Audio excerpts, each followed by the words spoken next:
I was invited to give you a taste of a typical law school classroom experience here today, and I thought I would take advantage of this opportunity to do something that's been on my mind for a while. To stand up and to proudly say, God bless America, God bless the Bill of Rights, and thank God for the Fifth Amendment. I'm not ashamed to say I'm proud of the Fifth Amendment, and I'm proud to admit on camera and on the internet that I will never talk to any police officer under any circumstances, with all due respect, sir. I'm doing something really extraordinary here today, something you'll almost never see another law professor do as long as you live. I'm really putting myself on the spot here. This was my idea. By my invitation, I have given up half of my time, approximately. I'm giving equal time and the last word to an expert who really knows something about what I'll be talking about. So I'm opening myself up to the possibility that he will contradict me. I was a criminal defense attorney when I was in private practice. So I want to make sure, in fairness to you, if I'm misleading you or giving you a slanted or one-sided presentation, you'll be able to get the last word from somebody else. I'm sure he'll have a lot to teach all of us, including myself. The Fifth Amendment to the United States Constitution provides, no person shall be compelled in any criminal case to be a witness against himself. And this unfortunate amendment has gotten a bad rap in recent times. Much of it, tragically and unnecessarily, through, as you may have heard, the headlines. There was a recent Regent Law School graduate who was in all the news for a couple of weeks. She was an outstanding former student of mine, and she really got quite a lot of undeserved flack for the fact that she chose to exercise her right to remain silent when the Senate wanted to ask her certain questions that arguably might have tended to incriminate her. All of the world was aghast. The Christian community in particular looked at this and said, how could a Christian do such a thing? How could a Christian take the Fifth Amendment? And I said, you go, girlfriend. I do the same thing. I'll do it every time. And I want to talk to you about why that's true, but first a quick listening test. Let me read you something that was taken out of the newspaper this morning, and I want you to listen to it closely. And I'm giving you a heads up. I'm warning you in advance, which is not fair to you. Not fair to me, but I'm giving you a warning that I'll be quizzing you on this in just a few minutes. This will test your aptitude for legal study and legal practice. Listen closely. It won't take long. Last night, agents of the Norfolk Police Department found 3 victims of an apparent murder dead in an apartment in the East Ocean View area. The apparent victims of a gangland-style slaying, and possibly the victims of gang-related violence. The police are investigating this as a possible murder and suicide, but right now suspect that the 3 were all killed by the same individual. No suspects have yet been identified in the slaying, but veteran police detective George Brook has confirmed that police are following up on evidence pointing to the possible involvement of an off-duty naval officer as the perpetrator. The bodies, which were found by the apartment manager at about 8 o'clock in the morning, appear to have been slain sometime earlier in the same evening, probably sometime between midnight and 2 o'clock in the morning. That's it. Those are all the facts I'll ask you to remember, and it won't be for very long either. Let's see how well you do. I'll be quizzing you in just a few minutes. Now, here's the easiest question you'll ever get from a client in all the days of your life. Question, hey, the police are here. They want to talk to me. What should I do? Well, I could give you my answer to that question in case you haven't already guessed it, but why don't we go to a real expert? Justice Robert Jackson, a prosecutor's prosecutor. Like me, he began his private practice in Buffalo, New York, years before I did. And after that, he served as general counsel for the Bureau of Internal Revenue, the U.S. Department of Treasury, the Security and Exchange Commission, Assistant U.S. Attorney General for the Tax Division, later the Solicitor General and the Attorney General of the United States, and then the Chief U.S. Prosecutor for the Nuremberg trials. That's an impressive resume. Years later, when he was a justice on the Supreme Court, Justice Jackson stated, quote, any lawyer worth his salt, today we would say his or her, will tell the suspect, his client, in no uncertain terms to make no statement to the police under any circumstances. There's the title of my talk. I'm here to explain to you the surprising and somewhat counterintuitive and admittedly unlikely reasons why Justice Jackson was right. I'm reminded of this because I'm amazed. We're all amazed by the frequency with which we see newspaper articles coming on all the time from people who really ought to know better, who say, well, I'll talk to the police. I mean, after all, I'm a senator.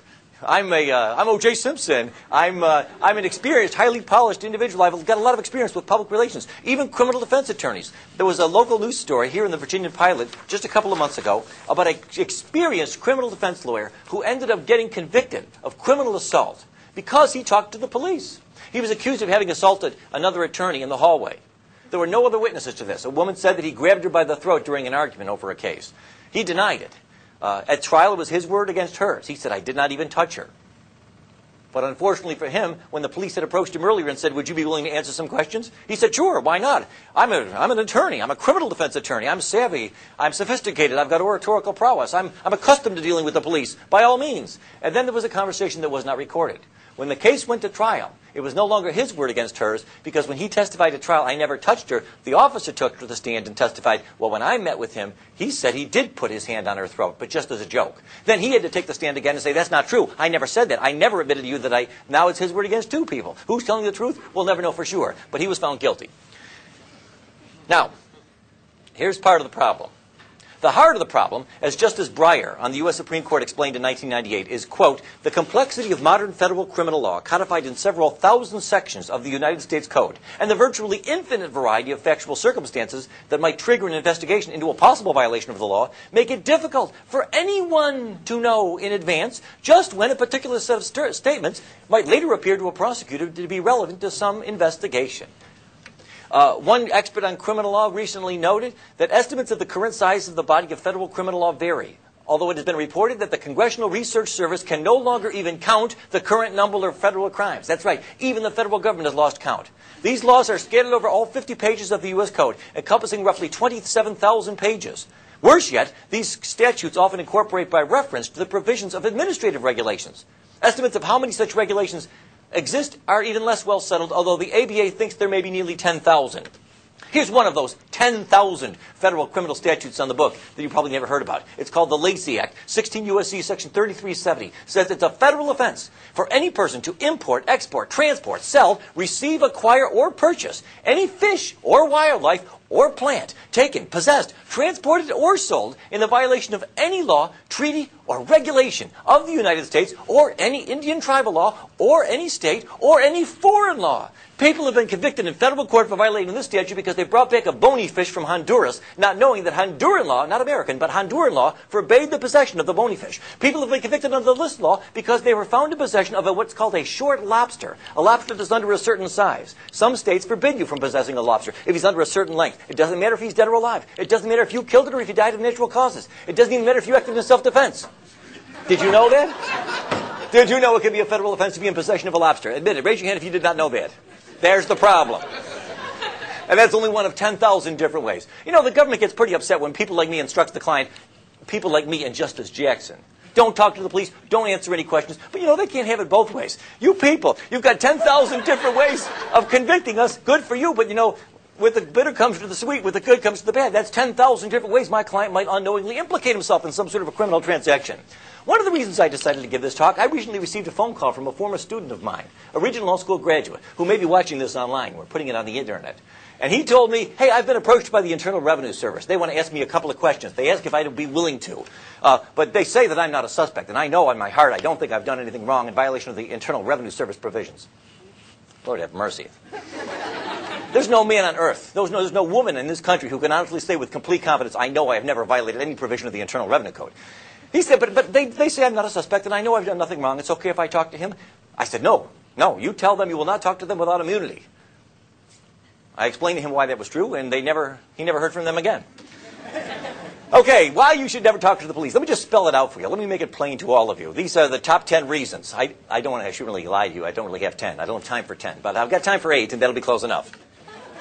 Number 1, and this really ought to be good enough. Contrary to what you laymen instinctively and naturally suppose, it cannot help. There is no way it can help you. Plenty of folks think that it can, and they're always wrong. You cannot talk your way out of getting arrested. Officer Brook, you've interviewed thousands of criminal suspects. Have you ever, how many times in your experience, have you approached someone, asked if you could ask him some questions because prior to the interview you had some evidence pointing to his possible guilt?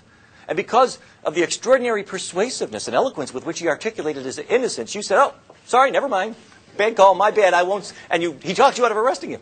You know the answer to that. Never. Never. It never happens. I've often asked other criminal defense attorneys, in all of your experience, have you ever once had a case where you looked back in hindsight and said, thank God my client talked to the police? They laugh at me. They laugh at me. They say, you've got to be kidding me. You cannot help you. You can't talk your way out of getting arrested. And contrary to what you might suppose if you never studied the rules of evidence, what you tell the police, even if it's exculpatory, cannot be used to help you at trial. Because it's what we call hearsay. Under the rules of evidence, specifically Rule 801D2A, if you want to look it up, Everything you tell the police, as the saying goes, can and will be used against you, but it cannot be used for you. From time to time, I've known attorneys who tried to call to the stand a police officer and say, "Officer, would you tell the jury what my client told you because what my client told him is actually good for my case? If you tried that at trial, the prosecutor will object that it's hearsay, and the judge will agree. The police will not be allowed, at your request, to tell the jury what your client told him, no matter how good it may be for your case. It cannot help." And that ought to be good enough reason. That ought to be reason enough to keep your mouth shut. But if you're not persuaded, let me go talk about a couple of others. Number two, obviously one of the most obvious. If your client is guilty, as many of them are, but even if he's not, even if he's innocent, he may well admit his guilt with no benefit in return. Now, of course, many of you are thinking to yourself, well, what's so wrong about that? I mean, shouldn't guilty people be confessing? Confession's good for the soul. It's good for law enforcement. It's good for the prisons. Yes, sure, all those things are true. And like the rest of you, if I or anyone close to me is ever the victim of some sort of a serious crime, I hope they get the right guy. I hope they convict him. I hope they put him away. We all feel that way. Hey, but what's the rush, friends?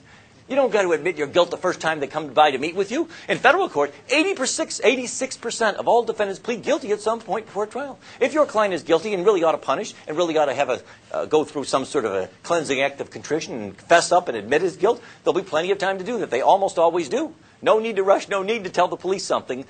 Wait and see if perhaps your client can work out some sort of an arrangement where maybe he'll make some sort of compensation to the alleged victim, or maybe he'll be able to get some sort of a discount in his sentence. And he'll be treated fairly then, like everybody else who had the benefit of a good lawyer who said, please do not talk to the police.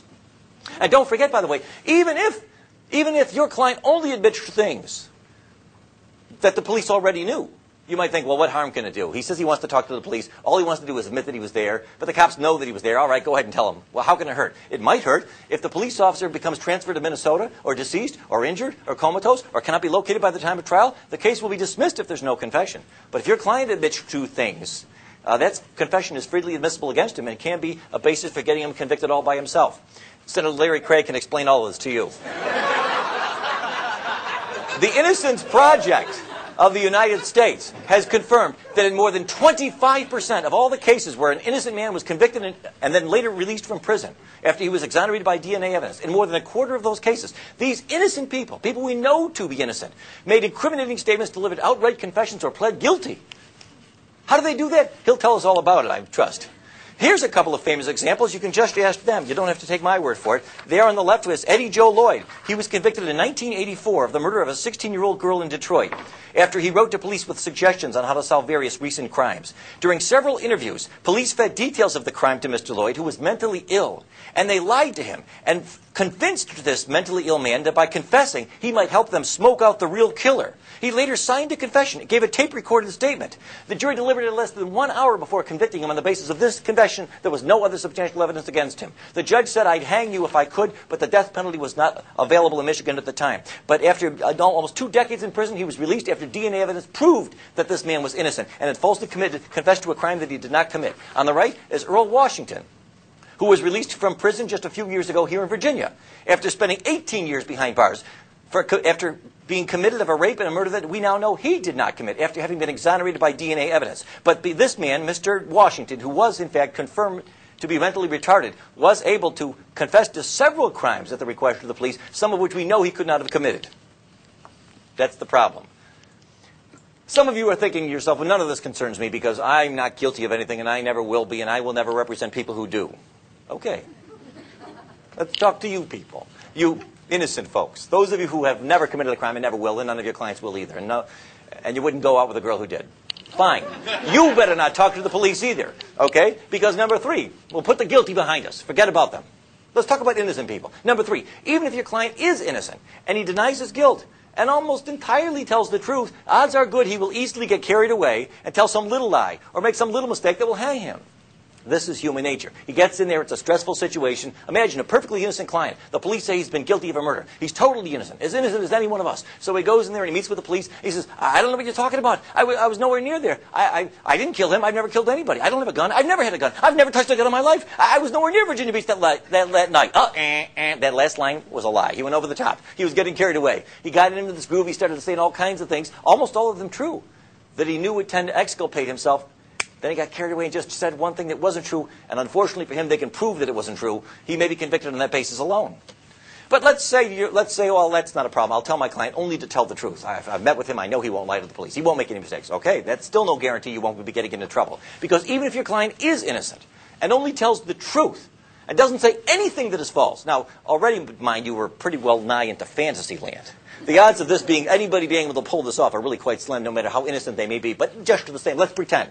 Let's assume he gives the police nothing but the truth, and he is totally innocent. He will always give the police some information that can be used to help convict him. Always.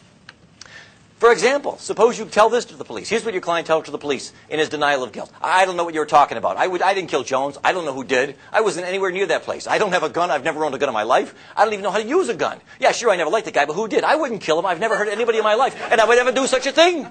Let's suppose every word of that is true. 100% of it is true. What will the jury hear at trial? Officer Brook, was there anything about this, your interrogation, your interview with the suspect that made you concerned that he might be the right one? Yes, there was. He confessed to me that he never liked the guy. And then the prosecutor will put that up in big letters, and he'll say, ladies and gentlemen of the jury, it's pretty clear that we've got the right guy here. We've proven that he was in Virginia Beach that night. That's opportunity. And remember, Officer Brook admitted that after extended questioning, he was finally able to get the defendant to admit that he never liked the guy. There's your motive. Motive plus opportunity. Wham, bam. Please. But juries eat it up. And innocent people get convicted this way sometimes. How often? Hopefully not too often, but we know what happens. The United States Supreme Court, don't take my word for this. In Ohio versus Reiner, the Supreme Court of the United States said, quote, one of the Fifth Amendment's basic functions is to protect innocent men who otherwise might be ensnared by ambiguous circumstances. Truthful responses of an innocent witness, as well as those of a wrongdoer, may provide the government with incriminating evidence from the speaker's own mouth. See, it's not just some criminal defense attorney telling you this. Even the Supreme Court says I'm right. Under the facts of that case, by the way, in Ohio versus Reiner, a child tragically was died, apparently the result of shaken baby syndrome. The question was who had shaken this baby to death. And one of the possible suspects was a babysitter who had spent some time with the child that week. The babysitter's story was, I don't know what you're talking about. I did not kill the child. I did not see it happen. I don't know who shook the baby. It was never me. I never did anything of any violent nature to the child. The Ohio State Court said, well, you've got no Fifth Amendment privilege. You, by your own admission, told the investigators that you've done nothing wrong, that you were not involved, so obviously your answers can't incriminate you. The United States Supreme Court reversed and said, well, that's not true. Even though this babysitter denies shaking the child, denies seeing the child die, denies knowing how the child died, this babysitter, by her own admission, apparently the government wanted to ask whether the babysitter might have been with the child at some point that week, during the week prior to the death. And that answer, although by itself not sufficient to convict anybody, could help convict her. That means she's got a Fifth Amendment right to refuse to answer to the question the court held, because it could be used to help convict. Ullman versus United States, the Supreme Court said, more than 50 years ago, eerily prophetic. They said too many Americans, even those who should be better advised, view this privilege as a shelter for wrongdoers. They too readily assume that those who invoke it are either guilty of crime or commit perjury in claiming the privilege. That's not true, and it never has been. But it gets worse. Can it get worse? It can. Number 5. Even if your client is innocent and only tells you the truth and does not tell the police anything incriminating, which, by the way, is almost impossible to pull this off. I mean, imagine talking to the police for 2, 3, 4 hours, and somebody like him can't somehow manage to extract from you something that could be used to help convict you.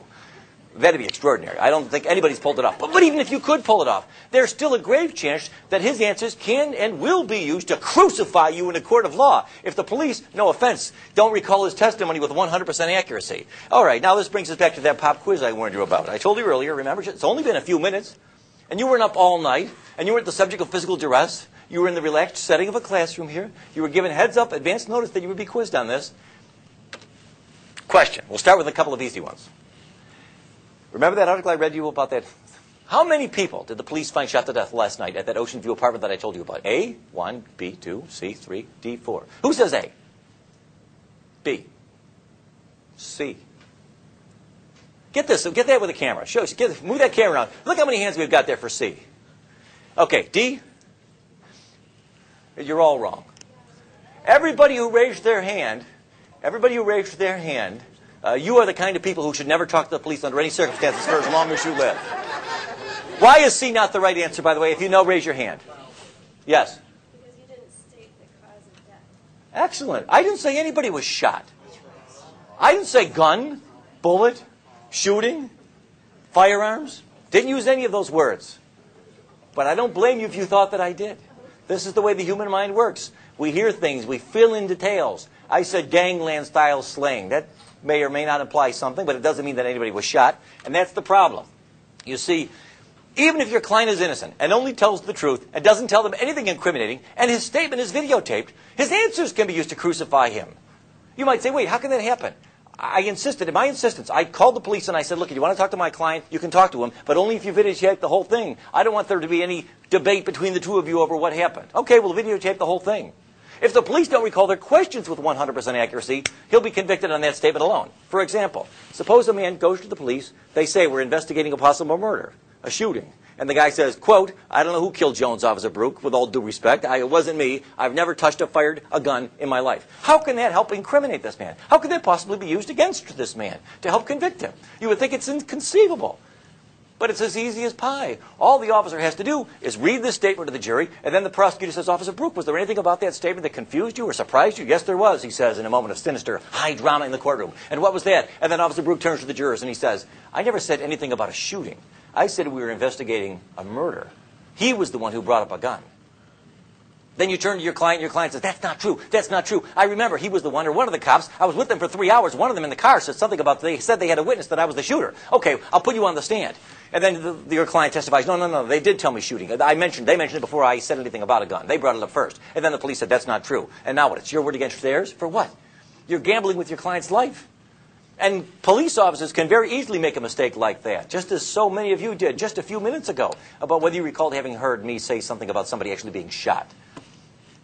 Police make mistakes, innocently, inadvertently, unintentionally. Any statement, no matter how exculpatory it may seem on its face, can be used to crucify you all by itself if the police are either willing to lie, not likely, or if they just have an innocent misrecollection of the details as to what they did and did not tell you before you told them what you said. All of these, by the way, all of these problems disappear if you take Justice Jackson's advice and say, thank you very much, officer, but no thanks. How about this one? Here we go. Now, here's the most surprising of all. I've saved the most surprising one for last. Let's suppose you've got the following scenario. Your client's thinking about talking to the police. He says, I've got nothing to hide. They think that I killed somebody in Virginia Beach last night. Well, this is what your client tells you in confidence. I don't know who robbed that store. It wasn't me. In fact, I've got a pretty good alibi. I wasn't even in Virginia Beach last night. I was 4 hours away visiting my mother in the Outer Banks. Unfortunately, no, I did not pay for gas with a credit card.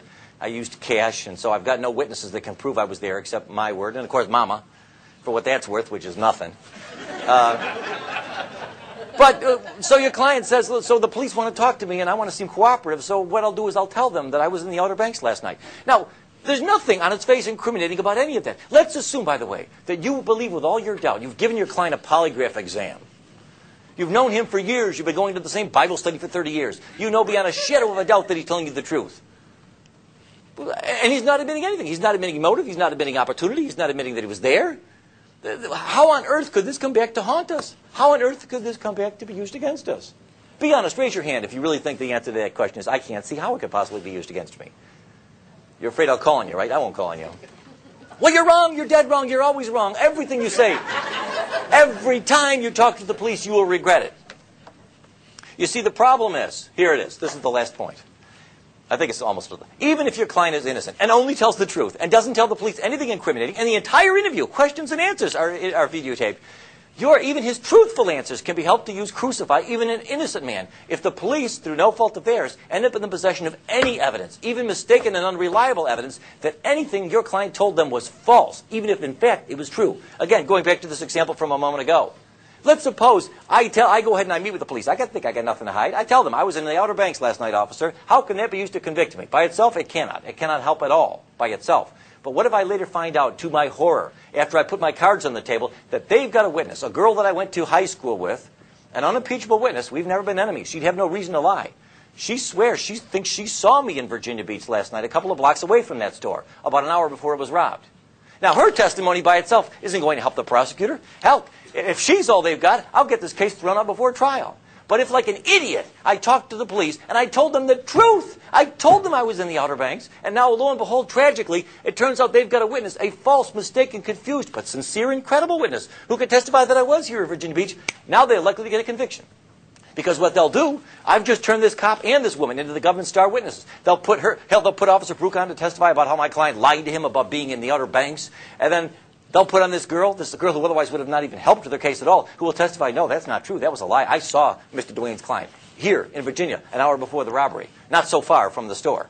By herself, she would not have helped the government in any significant way. But what I have just done, you see, is given them the other part of the puzzle. And now I'm doomed. Just ask them. I close with this example. Here we have a couple of recent celebrity examples of why it is that even people who admit nothing always end up denying it. They always end up regretting it. On the left, we have Martha Stewart. She was the subject of an extensive government investigation that was looking into the possibility that she was guilty of violations of certain federal laws, securities laws, fraud kinds of things. They couldn't pin that on her, but they were able to get a conviction because she denied it. Talking to the police and later to some of the shareholders, she said, no, it's not true. I was not guilty. So they charged her with lying to federal investigators, and they got a conviction, and she was sentenced to 5 months in prison. Marion Jones on the right side, another person who would still be out today if she had always taken the advice that I'm giving you now. She was asked if she had ever used steroids, a controlled substance. And instead of taking the fifth, she said, no, I never took steroids when I won those Olympic gold medals. Later on, it turned out that she was lying. She worked out a deal. She pled guilty. She admitted that she was lying. And she, over her strenuous, tear-filled objection, even though she has 2 young children, was just recently sentenced to prison for 6 months. The guy who sold her the steroids, the pusher, he got only 4 months. But she got 6 months because she lied to the police and said that she did not do it. You see the problem. Michael Vick, who recently pled guilty, as you know, to these charges with respect to the operation of this dog combat sort of operation at his home. At sentencing, like many other criminal defendants, even though he eventually pled guilty at sentencing, one of the reasons his sentence was a little harder than it might have otherwise been, the judge said, was because when he initially met with the police, he lied to them and said, I didn't do anything. I didn't do it. I don't know what you're talking about. Even guilty people, but not only guilty people, will always end up regretting talking to the police. So, my advice to you, Justice Jackson was right. Any sane, competent lawyer in his right mind will always tell every client under all circumstances, I don't care if you're innocent. I don't care if it's the truth. If it's the truth, great.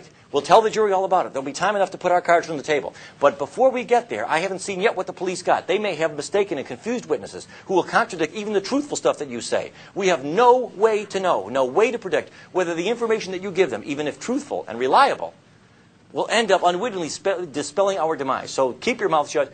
Don't answer any questions. Let's take the fifth. You'll be glad that you did. God bless America. God bless the Bill of Rights and the geniuses who bequeathed it to us. But now, in fairness, I give equal time, or what's left of equal time, to a police officer who will explain to the extent to which, if any, he agrees or disagrees with anything I've got to say. I have no idea to know what he's going to say, but it'll be interesting. Here, let me give him the microphone. Let's give him a hand. Officer George Brooke, the Virginia Beach Police Department.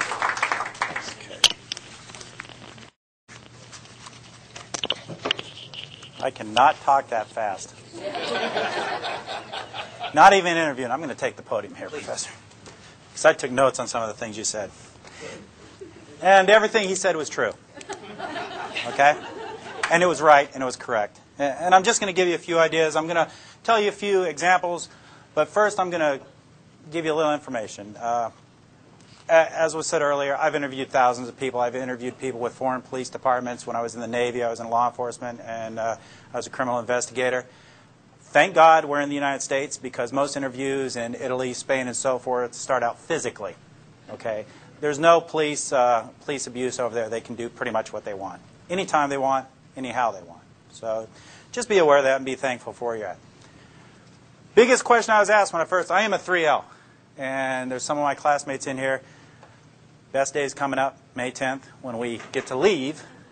So those of you that are applying, and I told a couple of people this, you think it's hard getting into law school? Try getting out. Okay? A couple of things I was asked. How do I quit from getting speeding tickets? Very easy question. Quit speeding. Okay? But something Professor Duane brought up. Are any of you guilty of anything? How many of you drove here today? Anybody go above 55 on the interstate? Anybody drive at home and go above 55 on the interstate? Because if you stay... What are you raising your hands for? I told you, don't I know. I remember,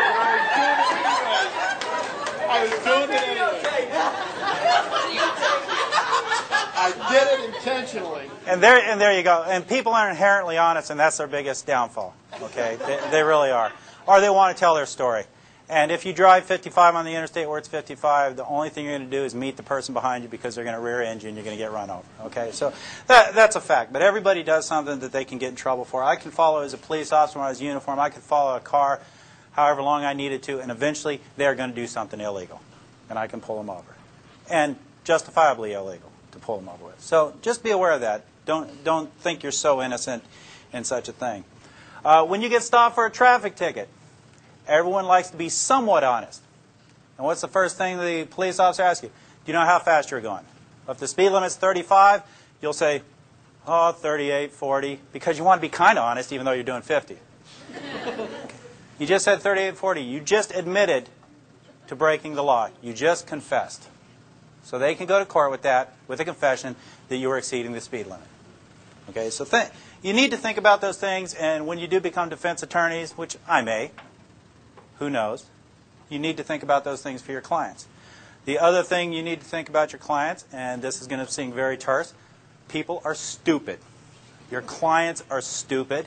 And I've had defense attorneys come up to me, matter of fact, one on a motion to suppress just Tuesday, come up to me and tell me his client was stupid. Okay? They're very straightforward. They do foolish things. They talk to the police. You guys need to be aware of that. Now, in my past, and it wasn't exaggerated, I have interviewed thousands of people. I've arrested and dealt with over 1,000 felonies. Well, actually, more than 1,000 felonies. Probably about 20, or no, about 1,000 felonies, 2,500 misdemeanors. 98% of them conviction rate. 80% of them I don't even have to go to court. Why? Because there's confessions. Because they confess. So these people have no problem. The hardened criminals have no problem talking to the police. People like to tell their story. And they'll sit in that room and think about it. You're picked up by the police. You're in a little room. There's one chair here. There's a desk. There's another chair.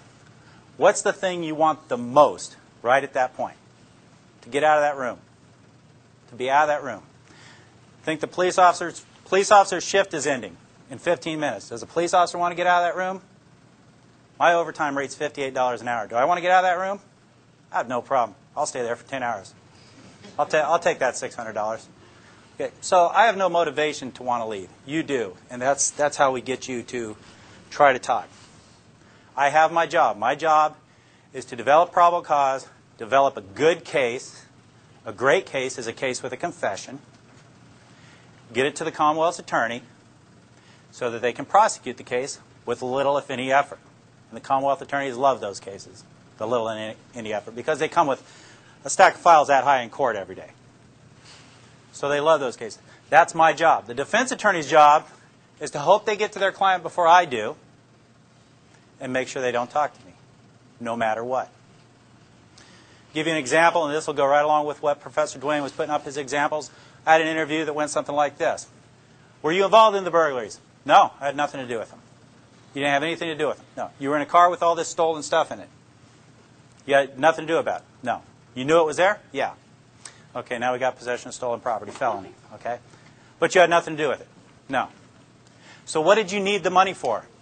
Well, I had to pay some of my court costs from another thing I got in trouble for. Oh, so he took the money from stealing the stuff. I have enough to charge him now with burglary. Simple as that. Well, did you see the picture on that camera of the house with the Christmas decorations? This is a real case scenario. Yeah, did you go in that house? No, I didn't go into that one. So there's ways around it. There's ways to get around people who try not to talk to you. And again, as Professor Dwayne said, if you wanted to go and say you wanted to go into a boxing match, $100 if you win. You've never boxed before. You have to face somebody who's an Olympic boxer. You're going to lose. You're going to face somebody who's been interviewing people for, in my case, 28 years. You're going to lose, unless you're purely innocent. Now, on the other side of it, I don't want to put anyone that's innocent in jail. But I try not to bring anyone into the interview room that's innocent. And there are a couple that I have let walk away because they were innocent.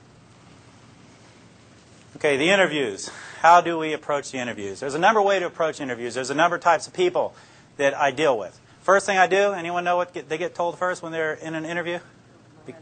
Miranda. Miranda warning. Okay, it's not a right. You don't have a right to Miranda. Those rights have always been there. It's called the Constitution. You're just teaching, you're doing a real quick class on the Constitution for these people. Usually they don't listen to it. And this is the way I give my Miranda warning. Look, I have to tell you this. Just pay attention. Okay, they're usually sitting back or they're very attentive. You have the right to remain silent. Do you understand that? Yes. Anything you say may be used against you in a court. I don't have to say it will be. I say it may be. Okay, and they get that. You have a right to an attorney, and if you can't afford one, one may be appointed to represent you. Got that. You can decide not to quit talking to me at any time and exercise these rights. Do you understand that? Sure. Now, before I do the primary thing that's needed with those rights, and that's to get a waiver, I say, now, before you say anything, let me tell you what I know. And over all the time I've had to put together what this individual was supposedly involved in, and I only say supposedly because Professor Dwayne's sitting over there, that this individual was involved in, I will tell the story that I've put together, and it'll be pretty close to what happened. And I can see that it's pretty close to what happened because that individual starts slumping down in their chair. They'll put their hand to their face, doing this in their mind, oh my God, I'm going to jail forever. Okay?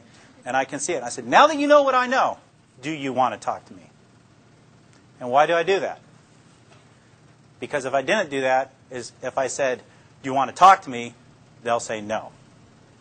So I give them the time to think about, and then comes the next phrase. Now, before you start talking to me, let me tell you the difference between a lie and a truth. If you lie to me, and I get before the judge, and I tell the judge that you were dishonest with me, that's just not going to make them happy. But if I get before the judge and tell them you're honest, straightforward, willing to take responsibility for your actions, that is going to help you. That's not a lie, though. That is true. In Virginia Beach courts, it will help them. You know, they may not get 5 years, they may get 3 years. They're still going to prison, or they're still going to have a felony, but it will help them. And then I have to determine what kind of person I have. And there's two types. There's the one, like I mentioned to you earlier, where I have to talk to them about different things, get into their own skin, as the word is, and try and get them to talk to me and discuss things. I had a sexual assault case. I had to talk to the guy how hot the woman was, and I understand where he was coming from. And when I said that, we were buds. And he started talking to me. And he's still sitting in prison. Okay? So you've got to get in there and you've got to go places. The other side is, I can't try and act like that individual acts. Okay? I can't try and act like what we call lovingly a hood rat. I can't try and act and talk like him. Because I'm an older white guy. We don't talk like that, and that would be an insult. And you can't insult people. It doesn't matter who they are. It doesn't matter where they grew up. It doesn't matter where they're from. You can't insult people like that. You have to be yourself. So you have to get into their mindset and the way they're thinking and have a discussion with them. The other type of person is the one that likes to tell a story. This young man, great man. I love him to death. He didn't go to jail because I went to bat for him, because I felt sorry for him. He was a newlywed. He was having money problems. Former Marine. I said, tell me what happened. And he told me this beautiful story about what happened. What he had done is he had sold a piece of equipment that his ex-employer had that he had stolen. He told me the beautiful story of what happened about him finding it on the side of the road and all that kind of stuff. And I didn't even question about him. After he finished his whole story, very unplausible but very beautiful story, I sat there and listened to it for 15 minutes. I looked at him and I said, you stole the stuff from your boss, didn't you? Yes, sir, I did. I had nothing. I really had nothing except the fact that he had sold it. So there's those types of people. And then the third type, the one who tries to be the hood, who tries to be the criminal, who cries like a baby when they walk into jail, but when they're on the street, they're as tough as rocks. You go in there with your paperwork, you sit down, and you just start doing paperwork. And usually I have a videotape sitting on top of it, just for measure, so they think I have a videotape. And you just sit there. Don't tell them Miranda. Just sit there and wait for them to start talking. Because they will. They want to talk. People want to communicate. They hate silence. That's why when people speak, you hear, when they're talking, because they need to fill that void with something. People hate silence. So that's the other one. A couple tricks of the trade, and I'll share this with you for when you may go in an interview room. If you're going to be attorneys, it could happen. Videotapes are wonderful things. I use a tape recorder. How many of you think if you saw a tape recorder, that would make you not want to talk? Yeah. They talk, and this is how I do it. I bring the tape recorder and say, look, I'm going to use this recorder because my writing's terrible. I can't read it if I write it down, so I'm going to use this. Is that all right with you? Don't have to ask them that. Is that all right? Yeah, no problem. So I turn it on. And they watch the tape recorder. And if I have a problem with the interview, I'll say, I want to talk to you for a second, just off the record. Everyone here off the record? It's like a unicorn. No such thing. I pick up the tape recorder. If I borrow this, I pick up the tape recorder and I go click and turn it off and set it right in front of them. And they look at the tape to make sure it's not turning. Interview rooms have microphones in them and video cameras. And everything that happens in there is recorded. My tape means nothing because I'm recording it anyways. And then I start talking to them quietly. And they start telling me stuff. And they do something like that, except it's crying. It's more crying. So that's another way. So you see how there's an unlevel playing field here. Even with the most educated individual, there's an unlevel playing field. If you talk to the police, everything's going to be written down. If you get pulled over for a ticket, they give you the ticket, and you pull off. You ever see the cop pull off right after you? Usually not. That's because on the back of their ticket, they're writing down everything you said. And it's going to come into court if you go to court. Everything that's said, I write down. Every phone call I make has to have a listening device on it. Is that illegal? How many parties need to know that a phone conversation in Virginia is being recorded? One. Me. I knew it was recorded. I get many, many confessions over the phone.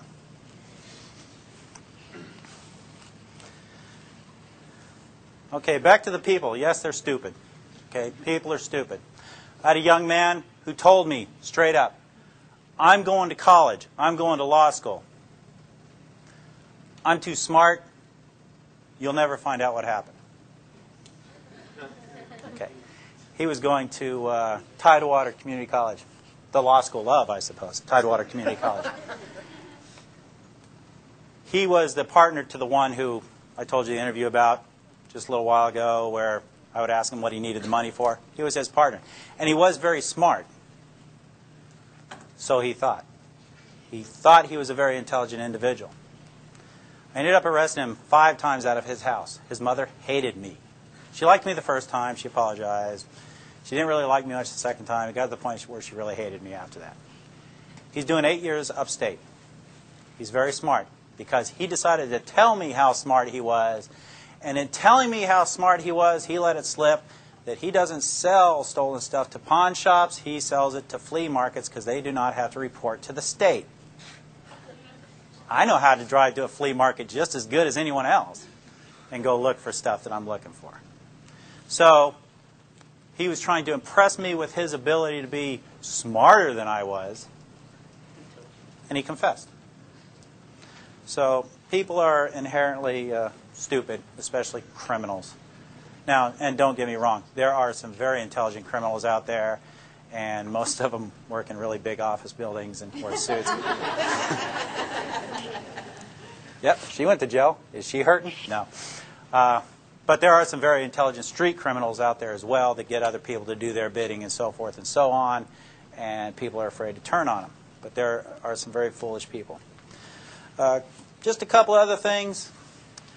I do a thing usually with younger people, usually between the age of, I try not to deal too much with juveniles, but between the age of 16 and 25, is once they've talked to me. Now, let's back up a little bit. You don't need a recording in court for a statement.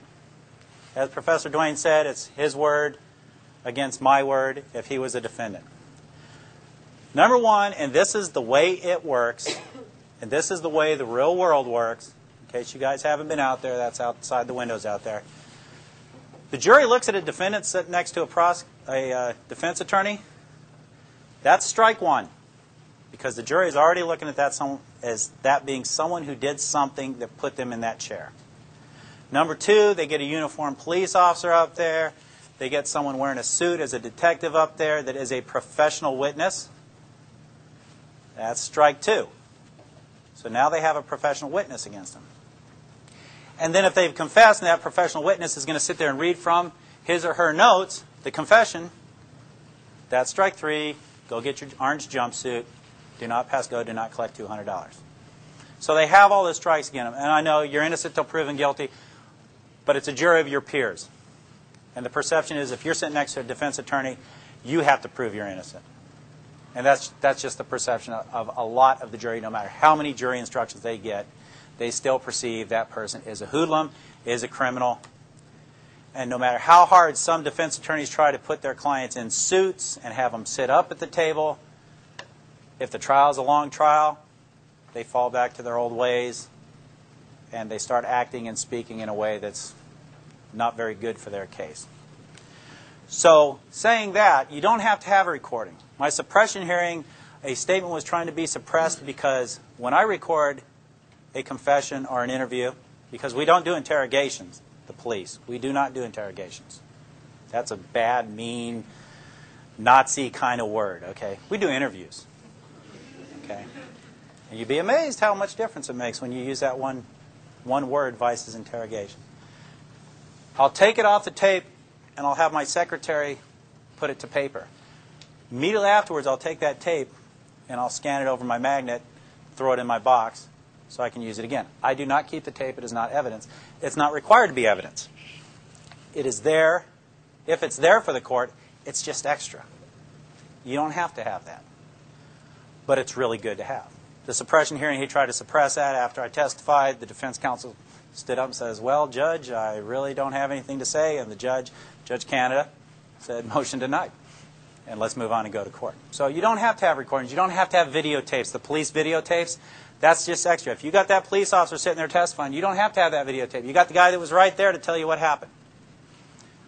But it's always nice to have those extra things. And what I do for these young people is I'll say, look, the person who you broke into their house are very upset. They're very angry because you sold their stuff to the pawn shop. Pawn shop stuff, sold them.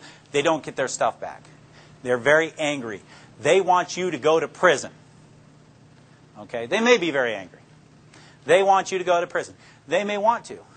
To lessen that, that's the start of what's commonly known as a lie, because we are allowed to lie in interviews. To lessen that, you might want to make them happy. And the reason that's a lie is because when it is a felony in the Commonwealth of Virginia, the victim has nothing to do with the prosecution or how long the people go to prison or any of that kind of stuff. We're prosecuting them, not the victim. But to lessen that, what I'd like you to do is write an apology letter to the person whose house you broke into. Just write it out. Well, how do I write it? In your own words. Just write, I'm sorry for what I did. Then say that, when I broke into your house the other night, whatever. They write it out. They sign it. I sign it as a witness. I put the date and the time that it was written. I give it to the Commonwealth's attorney. It's entered as evidence as a written confession in the person's own handwriting. I don't type it up again and have them sign it. In their handwriting, a written confession. Is that person going to get convicted? I have never seen them not get convicted on that. On an apology letter. So, in support of Professor Duane, everything he says is right. That's what I do. Now, to take away the support, I don't try and send innocent people to jail. That's it. That's all I have. Any questions or anything like that? Sir?